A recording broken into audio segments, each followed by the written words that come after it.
Look at this, we know. That happens on MPS a lot. So we have talked about this before, that one of the problems with the Jewish people, the Hebrew nation in the ancient world, is that they always have to be shifting to who the world power is. It's Egypt, it's Assyria, it's Babylonians. Now we've come to a point where after the Babylonian captivity, after the time of the prophets, the people come back to the land of Jerusalem, the city of Jerusalem, the land of Judah. They reestablish everything. So at this time, the palace that would have been in place during the life of Jesus was built. The temple that Jesus and his disciples went to when they traveled to Jerusalem would have been built. So that's why it's sometimes referred to as the first temple, and then after it was destroyed, the second temple. So even though we're in that time period now after the Babylonian captivity where the nation and the worship at the temple has been reestablished, the problem is you have Hellenistic culture, Greek culture, that is ruling the land, including the nation of Israel. And so we're going to see in Maccabees how those two cultures clash. And of course, you know, even from your studies way back in junior high and such, that the Greek culture is a pantheon of gods and goddesses. And not only that, as we'll see here, the Greek emperors, the kings of the Greeks, if you will, those that follow Alexander the Great, will demand that they have incense burned to them as well, because they're not just human, they want to be perceived as a god. So we'll dive into this. This is 1 Maccabees chapter 1, verse 1. After Alexander the Macedonian, Philip's son, who came from the land of Kittim, had defeated Darius, king of the Persians and Medes, he became king in his place, having first ruled in Greece. So this is in the Bible, in the Jewish book of Maccabees, referring to Alexander the Great. That's who Alexander from Macedon is. He fought many campaigns, we know that's true, captured fortresses and put kings to death. He advanced to the ends of the earth, gathering plunder from many nations. The earth fell silent before him, and his heart became proud and arrogant. He collected a very strong army and conquered provinces, nations, and rulers, and they became his tributaries. But after all this, he took to his bed, realizing he was going to die. He therefore summoned his officers, the nobles who had been brought up with him from his youth, to divide the kingdom among them while he was still alive. Alexander had reigned 12 years when he died. And do you remember how old he was at his death? Somewhere around 35. Less than 40, for sure. So he was quite young. And we still don't know exactly what happened. He may have been poisoned. Anyway. So his officers took over his kingdom, each in his own territory. After Alexander's death, they all put on royal crowns, and so did their sons after them for many years, causing much distress over all the earth. There sprang from these a sinful offshoot, Antiochus Epiphanes, son of King Antiochus, once a hostage at Rome. He became king in the year 137 of the kingdom of the Greeks. In those days there appeared in Israel men who were breakers of the law, and they seduced many people, saying, "Let us go and make an alliance with the Gentiles all around us. Since we separated from them, many evils have come upon us." The proposal was agreeable. Some from among the people promptly went to the king, and he authorized them to introduce the way of living of the Gentiles. Thereupon they built a gymnasium in Jerusalem, according to the Gentile custom. They covered over the mark of their circumcision and abandoned the Holy Covenant. They allied themselves with the Gentiles and sold themselves to wrongdoing. I didn't realize we were going to get into this 3 weeks before Christmas, but here it is. I thought we were going to get into it elsewhere. What is he referring to here? What do we know about the Greek culture? What do we know about the first Olympics? What do we know about athletes? What do we know about that whole sense of... Okay, they were very competitive. They created the first, what? Olympics. It was all about competing and trophies and glory and athleticism. Women weren't really involved at this point. It's all men. And they competed stark naked. Yes. So, verse 15. They covered over the mark of their circumcision and abandoned the holy covenant. They allied themselves with the Gentiles and sold themselves to wrongdoing. As the Greek culture comes into the land of the Jewish people, the Hebrew culture and the faith of Israel, the young Jewish men say, we want to compete too. So the Greeks say, fine, come on over, take your clothes off. When a Jewish boy stands next to a Greek boy, there's a difference because of the circumcision. Right. So, according to this and elsewhere, we'll hear it again, the young Jewish men went to craftsmen and had them fashion things to cover them so that they would look like the Greeks. And we can laugh about that and say, well, that's just kind of silly. But from the perspective of the faith, it's not just that they're trying to cover up and look like everybody else, they're trying to be like everyone else when you're not like everyone else. You're part of the chosen people of the Lord. Okay? So this is given as just one example of how the culture has become inundated with stuff that is not from our tradition of faith. Okay?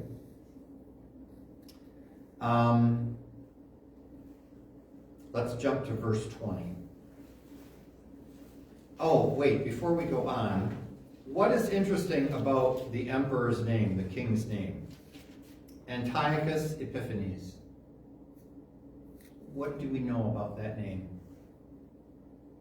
What do we celebrate on January 6th? This is the same word in a sense. It's Antiochus saying, here I am, I'm your God. That's why Epiphanes is part of his title. Antiochus, the Epiphany of God, is what his name means. So we're dealing with someone that might just have an ego. Okay? Verse 20. After Antiochus had defeated Egypt in the year 143, he returned and went up to Israel and to Jerusalem with a strong force. He insolently invaded the sanctuary and took away the golden altar, the lampstand for the light with all its fixtures, the offering table, the cups and the bowls, the gold censers, the curtain, the crowns, the golden ornaments on the facade of the temple. He stripped off everything and took away the gold and silver and the precious vessels. He also took all the hidden treasure he could find. Taking all this, he went back to his own country after he had spoken with great arrogance and shed much blood. And there was great mourning for Israel in every place where they dwelt, and the rulers and the elders groaned. Virgins and young men languished, and the beauty of the women was disfigured. Every bridegroom took up lamentation. She who sat in the bridal chamber mourned, and the land was shaken on account of its inhabitants, and all the house of Jacob was covered with shame. It continues on then, verse 41. We don't have time to go into all of it, where the Jewish religion is outlawed. Can't practice that anymore. That's why it talks about prohibitions against that. So in chapter 2, you have someone named Mattathias. Verse 1. In those days, Mattathias, son of John, son of Simeon, a priest of the family of Jorib, left Jerusalem and settled in Modin.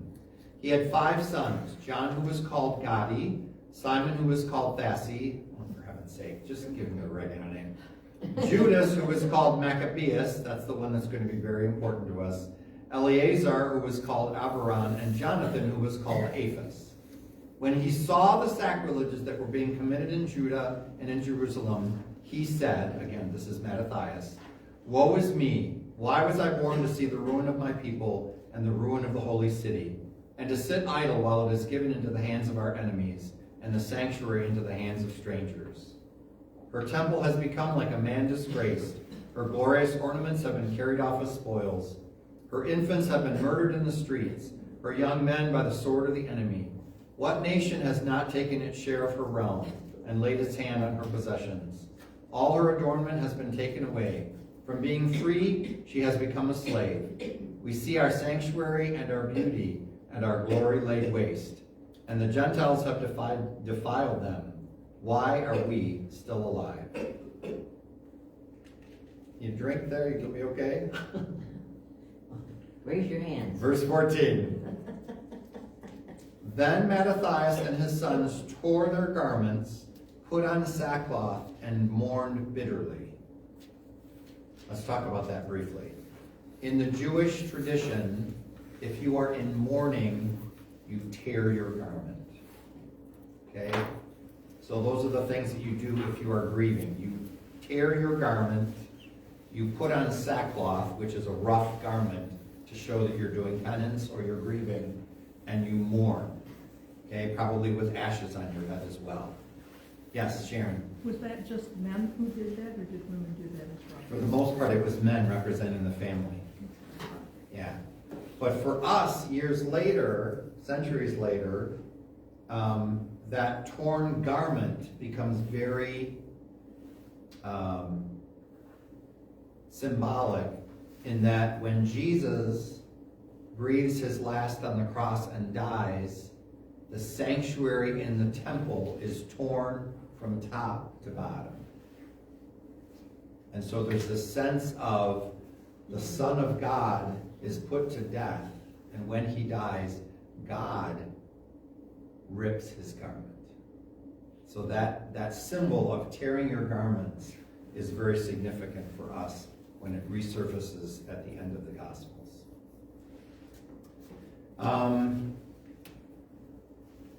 So the family of Mattathias is going to protest, and they're going to fight back against this. Then you see in verse 49 of chapter 2 the death of Mattathias. And then if you jump to verse 65, so we're in chapter 2, verse 65. Here is your brother Simeon, who I know is a wise man. Listen to him always, and he will be a father to you. 66. And Judas Maccabeus, a warrior from his youth, shall be the leader of your army and direct the war against the nations. You shall also gather about you all who observe the law, and you shall avenge the wrongs of your people. Pay back the Gentiles what they deserve, and observe the precepts of the law. Then he blessed them, and he was united with his fathers, which means he died. To be united with your fathers or united with your ancestors is a Hebrew way of saying you went to be with your ancestors. He died in the year 146 and was buried in the tombs of his fathers in Modin, and all Israel mourned him greatly. So in a sense, you have Mattathias rising up against the Hellenistic problem, and then his son Judas Maccabeus, a warrior, who's now going to succeed him, if you will.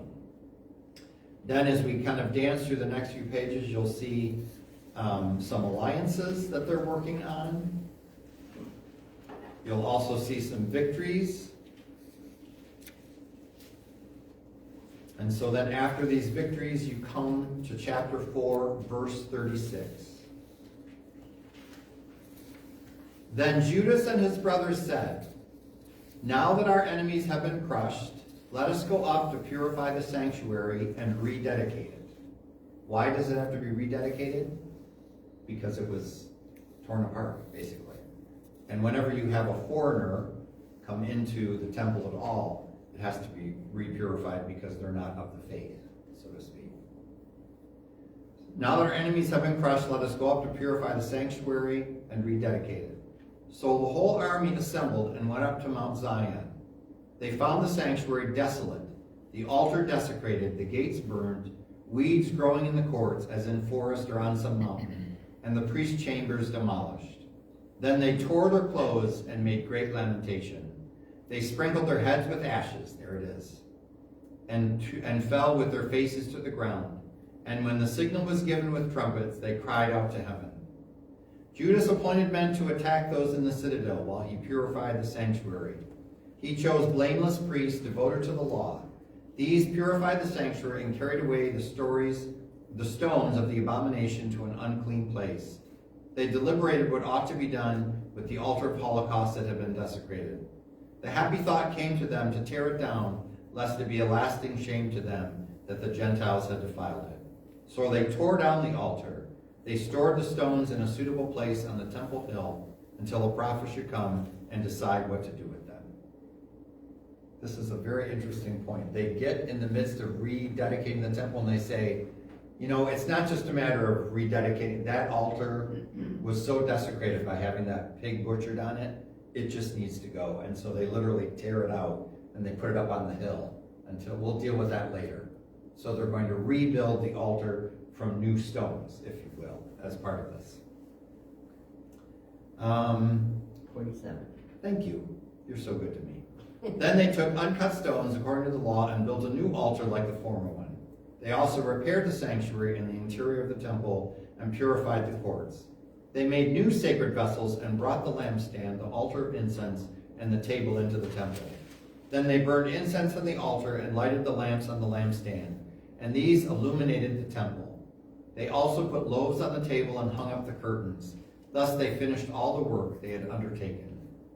Early in the morning on the 25th day of the 9th month, that is the month of Chislev, in the year 148, they arose and offered sacrifice according to the law on the new altar of holocaust that they had made, on the anniversary of the day on which the Gentiles had defiled it.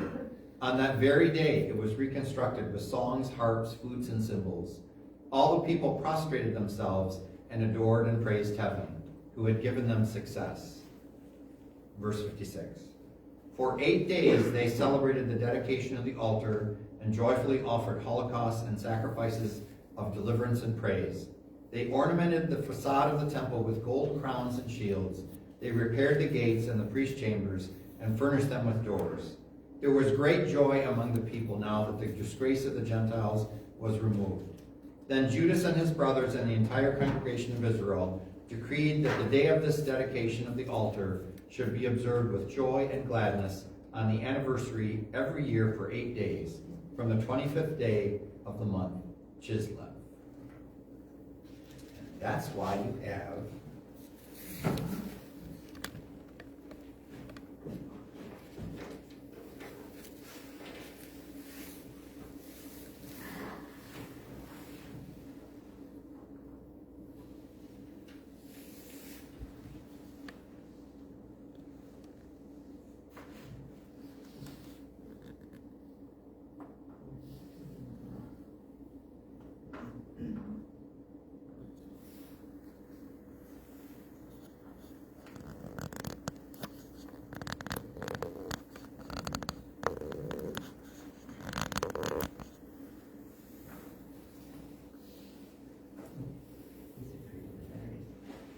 I'm not a pretty good artist, but thanks for looking.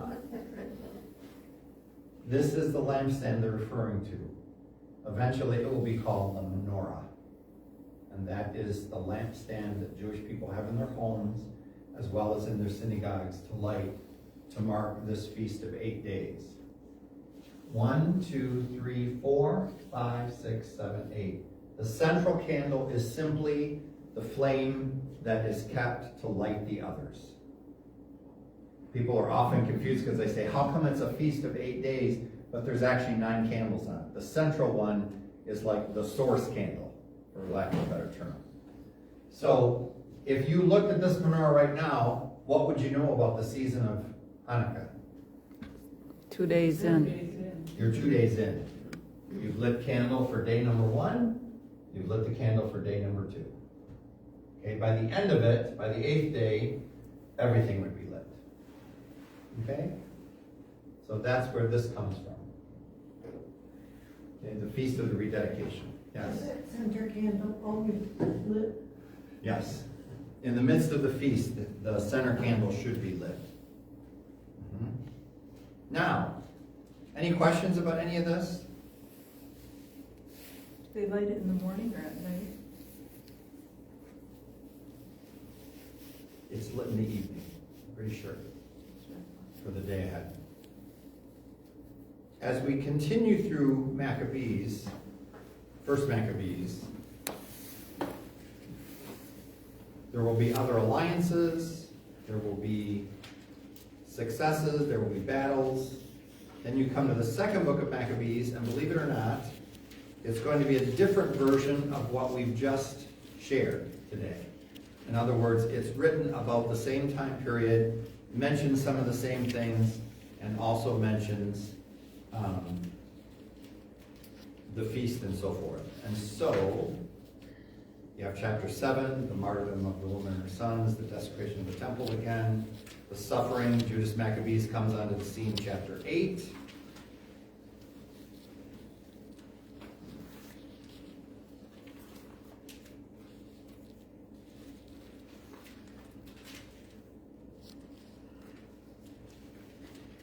Verse 10, or not verse 10, chapter 10, excuse me.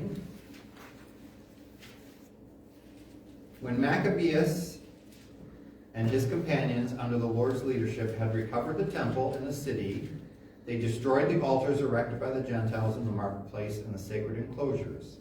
After purifying the temple, they made a new altar. Then, with fire struck from flint, they offered sacrifice for the first time in 2 years. They burned incense and lighted lamps. They also set out the showbread. When they had done this, they prostrated themselves and begged the Lord that they might never again fall into such misfortune. And if they should sin at any time, the Lord might chastise them with moderation and not hand them over to the blasphemous and barbarous Gentiles. So you see there, it's not just that these things happened. What caused them to happen? Sin. The sin of the people. You can never lose sight of that. It's not just that these things happened. It's not just that their army is bigger than ours. It's that we sinned and therefore we were punished in this way. And that is going to be throughout the books of the Old Testament in the midst of what happens to the nation and so forth. Verse 5. On the anniversary of the day on which the temple had been profaned by the Gentiles, that is, the 25th of the same month Chislev, the purification of the temple took place. The Jews celebrated joyfully for 8 days as on the Feast of Booths, remembering how, a little while before, they had spent the Feast of Booths living like wild animals in caves on the mountains. Carrying rods entwined with leaves, green branches, and palms, they sang hymns of grateful praise to the one who had brought about the purification of his own place. By public edict and decree, they prescribed that the whole Jewish nation should celebrate these days every year. Yes? In this particular chapter, are Gentiles and the Greek interchangeable? Yes. Okay. Anyone who's not Jewish is Gentile. Okay. In this case, they're referring to the Greek Gentiles. Later on, the Gentiles would be the Romans. Before this, the Gentiles would be the Babylonians, etc., etc. Anyone who's not part of the Jewish nation is considered a Gentile. Okay? If you are with a strict Jewish family today, everyone in this room would be considered Gentile because we are not part of the Jewish family. So we are outside, we are Gentile. Okay? I just want to end on a bit of a, what's the word I'm looking for? Happier? A little bit of a puzzle. What is part of the tradition of the Festival of Lights, Hanukkah?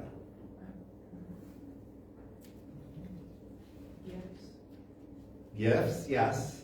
But go back to the root of it. What have you heard about Hanukkah? Tell me about it, Lynn. Tell us about it. They had enough oil to only last one day, but it ended up lasting 8 days, and that's why Hanukkah is. That's the miracle of Hanukkah. Was that in the text? I didn't see it. We read both accounts, First Maccabees, Second Maccabees. Did either of it mention it? No. Because it's not there. So, in the development of the faith of the Hebrew people, the Jewish faith, you have two sources of divine inspiration, if you will. What is the Torah? We've talked about that. The what? The first 5 books, the Pentateuch. Genesis, Exodus, Leviticus, Deuteronomy, etc. Okay? So that's the Torah. Sometimes the Torah will also be called the law. because it's in those books that you have the establishment of the heritage of the nation and the law of the nation through Moses. Talmud is something we haven't talked about yet. Talmud is what we talked very peripherally about a couple weeks ago when I talked to you about the rabbis debating and creating a tradition. Lynn, do you remember what I said about that? Not really. It took centuries of rabbis debating the teachings of the faith and the details of the faith, and from that came what is called a rabbinic tradition, R-A-B-B-I-N-I-C, rabbinic, which means it comes from the leaders, it comes from the rabbis, comes from the teachers, and when you collect all that, that creates the Talmud. So by the time of Jesus and beyond, including the Jewish practice of the faith now in the year 2025, almost 2036, you have the law and you have the Talmud. You have the wisdom and the guidance of the law, if you will, and then you have the wisdom and the guidance of the Talmud, the rabbinic traditions, the rabbinic teachings, if you will. Okay? So it's very similar to what Father Jose and I talked about weeks ago when we talked about the tradition of the church hand in hand with the scriptures. You have two sources of knowledge and of wisdom and of religious doctrine, if you will. The tradition of the church and the scriptures side by side. The tradition being the experience of the church as a church. The experience of the church living the faith. Not just in the early centuries, but all throughout. One of the sacred traditions from our own faith is the Feast of the Assumption that we celebrate on August 15th. That was not proclaimed until the year 1950. Okay? For 1,950 years of Christianity before that, that feast did not exist. Now, it was certainly talked about, and it's mentioned and written about for centuries, but finally, Pope Pius XII said, let's make it an official feast. The Assumption of Mary going to heaven, body and spirit, at the end of her life. Okay? That's a prime example of the tradition of the church, the sacred tradition, along with the scriptures in terms of guiding us in our faith. It's similar for the Jewish mind and heart, the law and the Talmud. So if the miracle of the oil lasting for 8 days is not here, where do you think you find it? In the Talmud. So here's the quote for you. This comes from the year somewhere around 500 AD, so 1,500 years ago, let's say, from what is called the Babylonian Talmud. It's referenced as the Talmud Moshet Sabat 21b, if you want to look it up. So this is the quote from the Talmud, again, 1,500 years ago. Not back then, but 1,500 years. When the Greeks entered the temple, they polluted all the oils in the temple.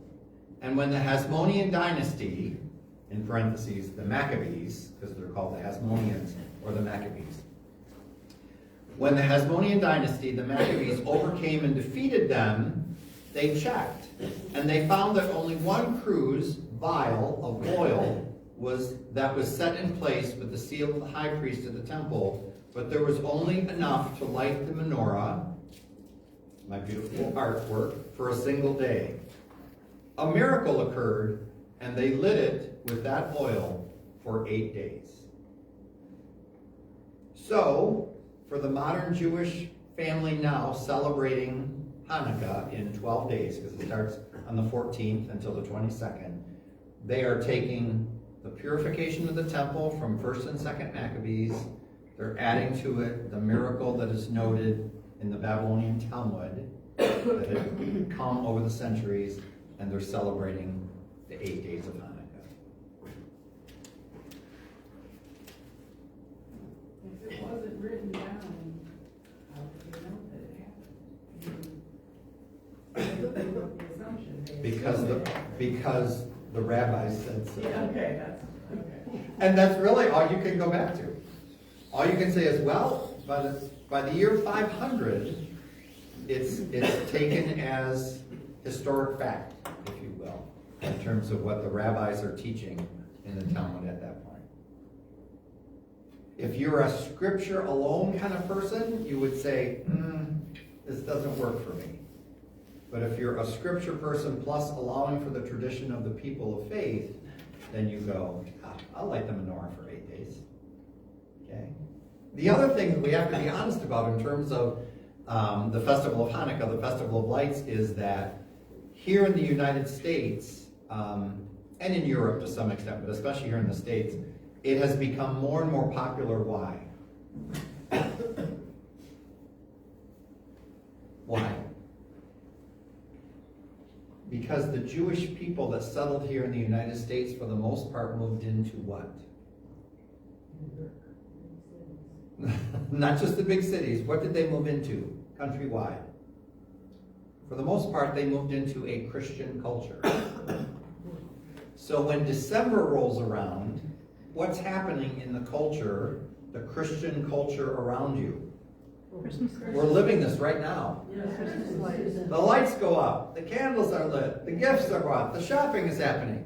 And so American Jewish people especially went, geez, we got kids. And they're going to school with all these Gentile kids who are celebrating Christmas. So let's not just light the candles and have the meal, let's have a little gift every night. Yes. Adam Sandler years ago said, you know who Adam Sandler is? Obviously you're laughing already. I don't remember where the interview was, but he said, I never minded growing up Jewish in New York. I think he grew up in New York. Because he said, my Christian friends just got 1 or 2 gifts. I got them for 8 days in a row. That's the mind of a kid, right? How many gifts do I get at the end of this? Oh, you got to open them up on Christmas morning? I got 8 days to open my gifts. So again, Hanukkah really took off in the last 150, 200 years here in this country, especially for Jewish families, because they were, in a sense, trying to keep up with the Christmas culture, the Christmas culture around them. So I'm not being critical of that, I'm not being disrespectful of that, but that's the way that that festival has progressed, if you will, just in terms of the place that they were living and what was happening in the world around them, and them being part of that. Okay? Yes?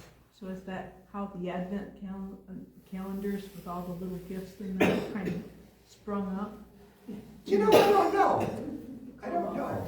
To better? I remember those from when Abby was little, because it was always a pain to try to figure out what to add to the next day. Yeah, just something simple, right? But yeah, I don't know exactly where the whole, Advent calendars have been around for a long time. But all of a sudden, everything's got a little door and there's I don't know exactly where that comes from. There was a piece in Probably Hershey, the chocolate people. Sometimes that's how it works. the Little Blue Books or Yeah. Advent book. They There have was- something it about talked it. about coming from Germany. I was just Yeah. about to say, I'll bet it came from Eastern Germany It somewhere. was Germany. Or Eastern Europe, I should say. Yeah, But was it from today or Is there yesterday? any- was it- I think it was today's, yeah. Oh, geez, I haven't had time to read it yet. Okay. Well, there's our answer. read God your bless little the blue Germans. book. They came up with all sorts of Christmas stuff, including trees and everything else. And St. Nicholas. And dear St. Nicholas. St. Nicholas. There was something else I was going to say about that. I lost it. That's okay. My mom would say, must have been a lie. So. And what time is it? It's got to be about 3:30. Yeah, it is. Yeah, okay. Well, we're just about right on time then. Any questions, any thoughts? I hope this was helpful, just to kind of set the tone for what we'll be having the rest of Advent. We'll be hearing from Isaiah over the next 3 weekends again, because he's called the Messianic prophet. And then I just thought it would be fun to have some sense of where does Hanukkah come from, because we'll be entering into that in terms of the celebration of the Jewish people within our society, including Adam Sandler. Okay? So we are coming back together in 2 weeks, on Tuesday the 16th, 2 o'clock and 6:30 again, whichever one works for your life. If you would like to bring a treat and just kind of turn it into a little bit of a Christmas holiday gathering, 9 days before Christmas, or 8 days if you're gonna do it on Christmas Eve, feel free. We don't need to make a list or anything, but just, bring a turkey and stuffing and sweet potatoes, desserts, and whatever else you wanna throw at us that afternoon, okay? I'm just kidding about the turkey. You should have your turkey. I did not have enough, actually, No. so. All right, thank you, folks. Thank you.